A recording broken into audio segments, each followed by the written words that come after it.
Assalamualaikum warahmatullahi wabarakatuh. Salam sejahtera untuk kita semua.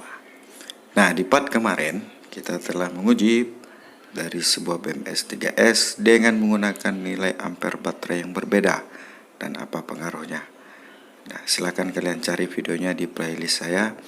Nah, di video kali ini kita akan menguji bagaimana proses balance, proses penyeimbangan pada sebuah BMS ya. Nah, kebetulan saya mempunyai sebuah baterai pack dengan 3S susunan seri.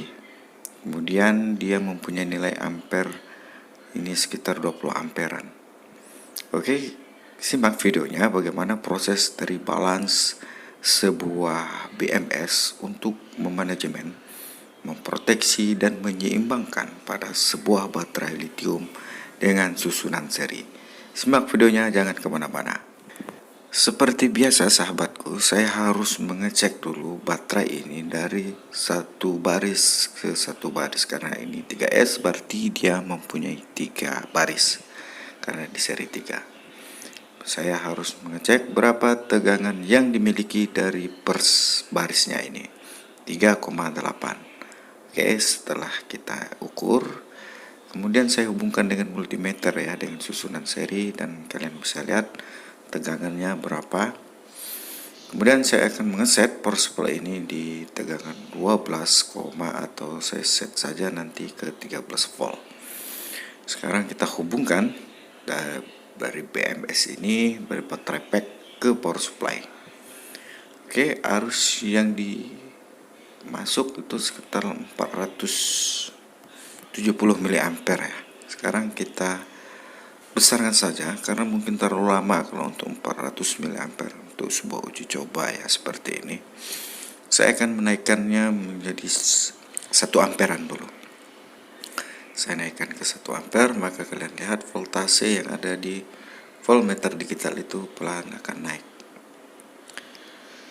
Oke, mengingat dengan 1 ampere untuk mengecharger sebuah baterai pack dengan kapasitas 20 ampere ini lumayan lama loh.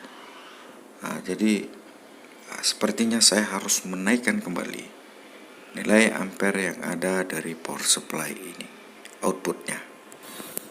Saya lepas terlebih dahulu ya kabel dari baterai itu menuju power supply, kemudian saya set ke 13 volt saja. Karena ini batasnya kan 12,6. Kita perhatikan nilai ampernya masih tetap di 1 ampere. Sekarang saya coba untuk membesarkan atau dari arus yang masuk ini sebesar 2 ampere. Ini tujuannya untuk mempercepat dari proses masuknya penchargerannya. Karena kalau kita set 1 ampere lama, saya sudah tes lah. Jadi untuk bikin videonya itu cukup lama lah. Habis baterai handphone coy. Oke. Sekarang kita perhatikan saja dari jam ke jam ya, karena memang untuk pengambilan video eksperimen seperti ini memakan waktu sampai hampir 2 hari lah sepertinya. Oke, kita lihat dari waktu ke waktu proses penchargerannya naik ya, 4,2, satunya 4,18. Oke, kalau kita lihat sel dari sel yang pertama itu 4,16, 4,17 itu yang paling lambat. Sedangkan yang di tengah-tengah sel yang kedua itu sudah mempunyai 4,22 atau 4,23. Seperti samping kiri 4,20. Kita akan tunggu seberapa lama atau dia cut off-nya ya. Nah, kalau kita lihat dari BMS ini, dia mempunyai resistor ya, 101 itu berarti berapa? 1 ohm ya, 10 ohm. Kalau saya merasa, kalau rasa pakai jari itu dia terasa panas ya. Ini menandakan proses balancingnya sudah aktif, sehingga proses penjagaan agak sedikit menjadi semakin lambat. Ya, kalau kita lihat dari proses pencagaran ini sudah beberapa jam ya, hampir 1 harian.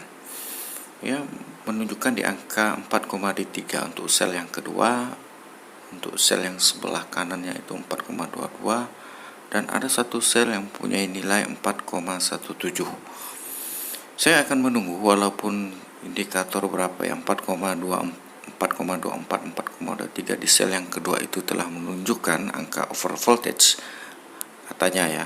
Saya tidak akan mencabutnya sampai power supply itu akan diputus oleh BMS mempunyai nilai 0 ampere nanti.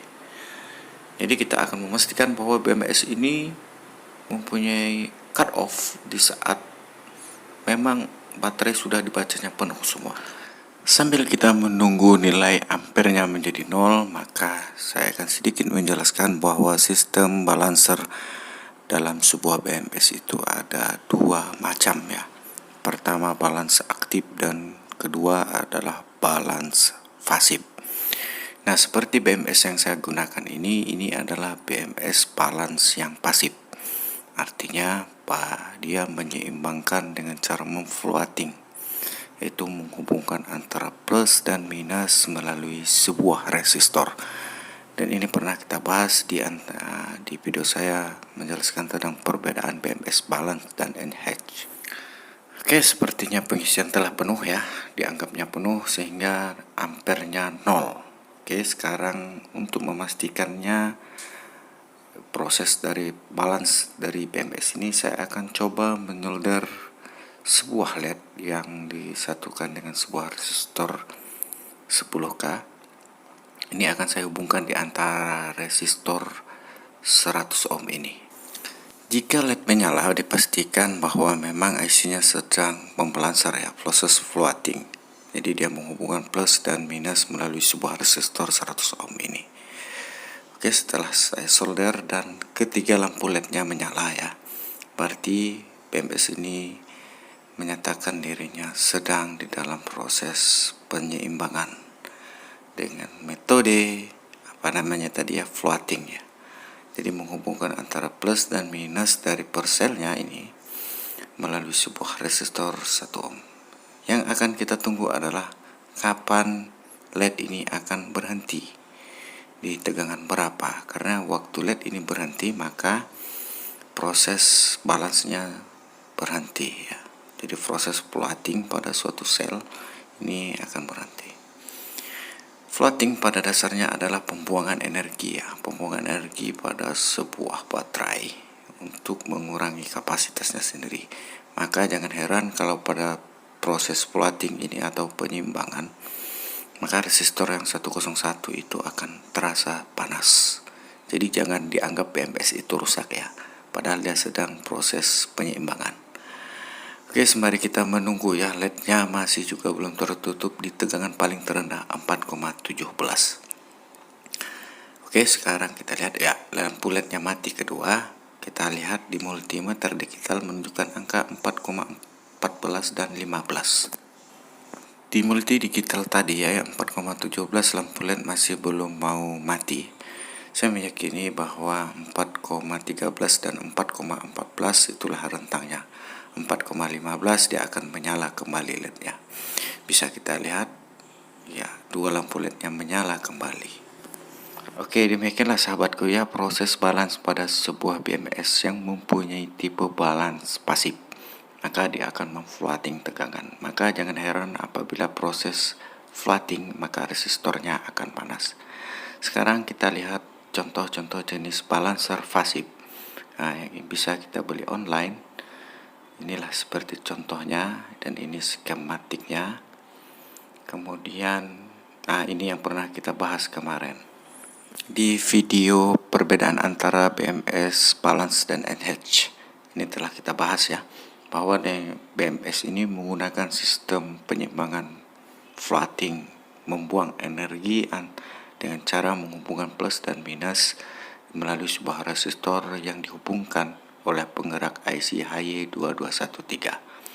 Oke, ini adalah BMS balance aktif.